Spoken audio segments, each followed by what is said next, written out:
Assalamualaikum warahmatullahi wabarakatuh. Saya Sarnatia Amanda dengan NPM 257620027. Saya ingin membuat video tentang pengaruh lingkungan korosif terhadap ketahanan material industri. Hai semua, pernahkah kalian melihat besi yang berkarat, pipa bocor, atau tangki penyimpanan yang rusak? Kerusakan tersebut seringkali disebabkan oleh korosi. Korosi merupakan salah satu masalah utama dalam dunia industri, karena dapat menurunkan kekuatan material, memperpendek umur peralatan, bahkan menyebabkan kecelakaan kerja dan kerugian ekonomi yang besar. Pada video ini akan dibahas mengenai pengaruh lingkungan korosif terhadap ketahanan material industri, faktor-faktor mempengaruhinya, jenis-jenis korosi, serta cara pencegahannya. Korosi adalah proses degradasi atau perusakan material, terutama logam, akibat reaksi kimia maupun elektrokimia dengan lingkungan sekitarnya.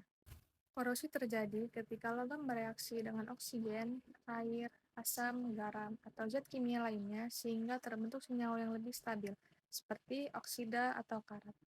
Contoh yang paling umum adalah besi yang bereaksi dengan oksigen dan air membentuk karat.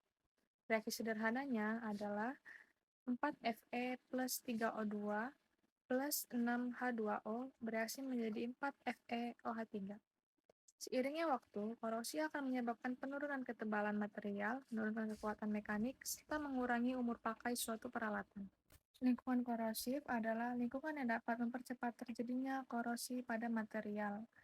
Terdapat beberapa faktor utama yang mempengaruhi tingkat korosi, yaitu yang pertama, ada kelembapan. Semakin tinggi kelembapan udara, maka semakin besar kemungkinan terbentuknya lapisan air pada permukaan logam.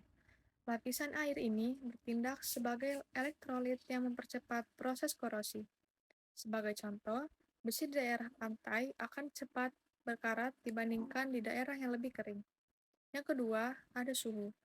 Peningkatan suhu dapat mempercepat laju reaksi kimia dan elektrokimia. Akibatnya, laju korosi juga meningkat.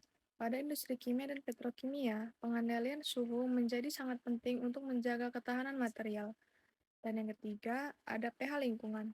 Lingkungan yang bersifat asam umumnya lebih korosif dibandingkan dengan lingkungan netral. Misalnya, baja karbon yang terpapar larutan asam akan mengalami korosi lebih cepat dibandingkan ketika berada dalam air biasa. Dan yang terakhir, ada kandungan garam. Ion klorida yang terdapat pada air laut merupakan salah satu penyebab utama korosi. Ion ini dapat merusak lapisan pelindung logam dan menyebabkan korosi lokal yang sangat berbahaya. Karena itu, material yang digunakan di lingkungan laut harus memiliki ketahanan korosi yang tinggi. Dalam dunia industri, terdapat beberapa jenis korosi yang sering ditemukan. Yang pertama, korosi merata atau uniform corrosion. Korosi ini terjadi secara merata di seluruh permukaan logam. Akibatnya, ketebalan material berkurang secara perlahan. Jenis korosi ini paling mudah diprediksi dan sering terjadi pada baja karbon. Yang kedua, ada korosi galvanik, galvanic corrosion. Korosi galvanik terjadi ketika dua logam yang berbeda saling bersentuhan dan berada dalam lingkungan elektrolit. Logam yang lebih aktif akan mengalami korosi lebih cepat. Contohnya adalah sambungan antara aluminium dan baja pada konstruksi industri. Yang ketiga, ada korosi celah, serified corrosion. Korosi ini terjadi pada celah sempit seperti sambungan baut, gasket, atau sambungan las. Celah tersebut menyebabkan perbedaan konsentrasi oksigen sehingga memicu korosi lokal. Dan yang terakhir ada korosi sumuran atau pitting corrosion. Korosi sumuran menghasilkan lubang-lubang kecil pada permukaan logam.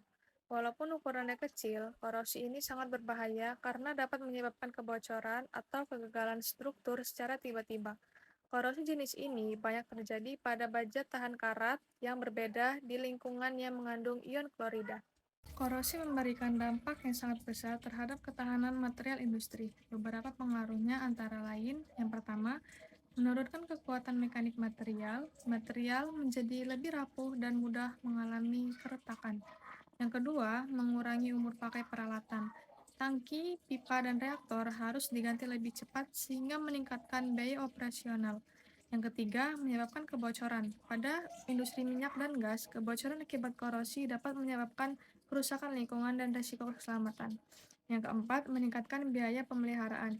Industri harus mengeluarkan biaya tambahan untuk inspeksi, perbaikan, dan pergantian peralatan. Diperkirakan bahwa kerugian ekonomi akibat korosi dapat mencapai sekitar 3-4% dari produk domestik bruto suatu negara. Untuk meningkatkan ketahanan material terhadap lingkungan korosif, terdapat beberapa metode yang dapat dilakukan. Yang pertama, pemilihan material yang tepat. Material seperti bajatan karat, titanium, atau paduan nikel memiliki ketahanan korosi yang lebih baik dibandingkan baja karbon biasa. Yang kedua, ada pelapisan atau coating. Permukaan logam dapat dilapisi menggunakan cat, epoksi, atau galvanisasi. Lapisan ini berfungsi sebagai penghalang antara logam dan lingkungan. Dan yang ketiga, ada proteksi katodik. Metode ini dilakukan dengan menggunakan anoda korban, sertifikal anode seperti seng atau magnesium.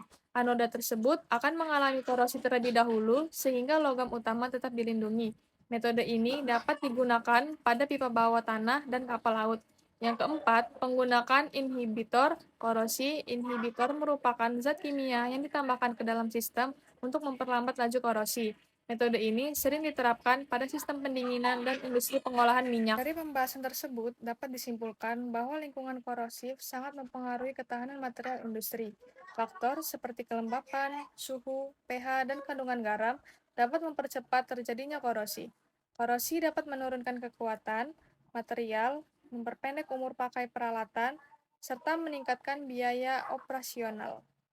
Oleh karena itu, pemilihan material yang tepat, penggunaan pelapis, proteksi katodik, dan inhibitor korosi menjadi langkah penting untuk menjaga keandalan serta keamanan peralatan industri.